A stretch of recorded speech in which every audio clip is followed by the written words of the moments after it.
KAMAZ company, the first among Russian car manufacturers to find itself under Western hellish sanctions about a year and a half ago, presented new models of its trucks.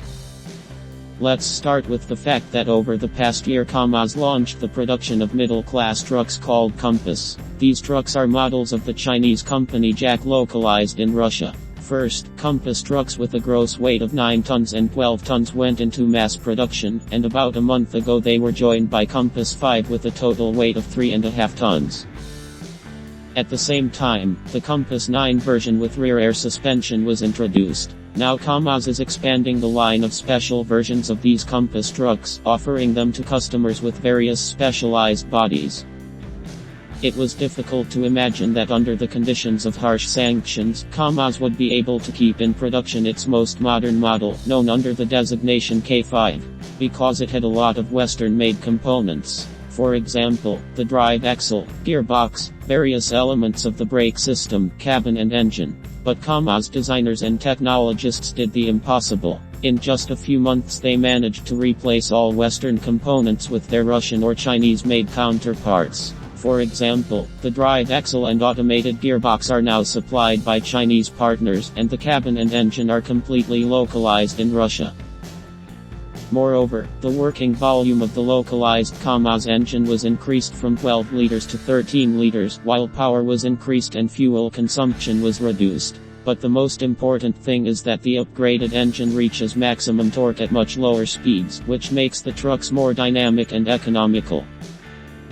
The automated gearbox will also soon be made in Russia. Currently, KAMAZ is mastering the production of automated modifications of manual gearboxes with a number of stages of 9 and 16, which are modeled on European-made gearboxes. And in 2024, KAMAZ will begin its own production of drive axles for trucks of the K5 family.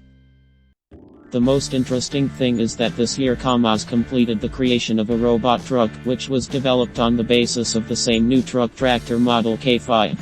This is not a prototype, but actually a production version. 4 such robot trucks are already operating on the highway between Moscow and St. Petersburg.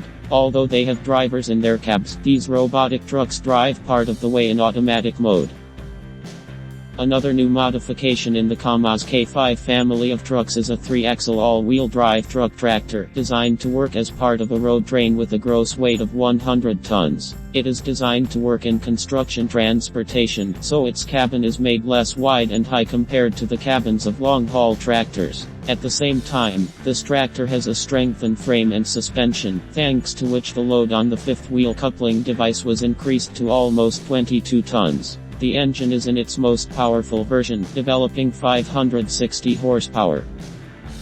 The most interesting thing is that KAMAZ is currently producing more trucks of the K5 family than before it came under Western sanctions. In total, in 2023, KAMAZ plans to produce from 6,000 to 7,000 trucks of the K5 family. The most striking new product under the KAMAZ brand was the Atlant 49 mining dump truck with an 8x4 wheel arrangement. Its frame, cabin, engine and body with a capacity of 35 cubic meters were manufactured by KAMAZ itself. The rear drive axles with a permissible load of 25 tons each are supplied by a Chinese partner, and the hydro-mechanical automatic transmission is American-made. Apparently they took it from old stocks, and they plan to use a Chinese analog on the next Atlant 49 dump trucks. The total weight of the dump truck is 72 tons. KAMAZ positions it as a dump truck for transporting coal, but the declared load capacity allows it to carry sand or gravel in its back. KAMAZ plans to create and begin producing dump trucks with even greater payload capacity.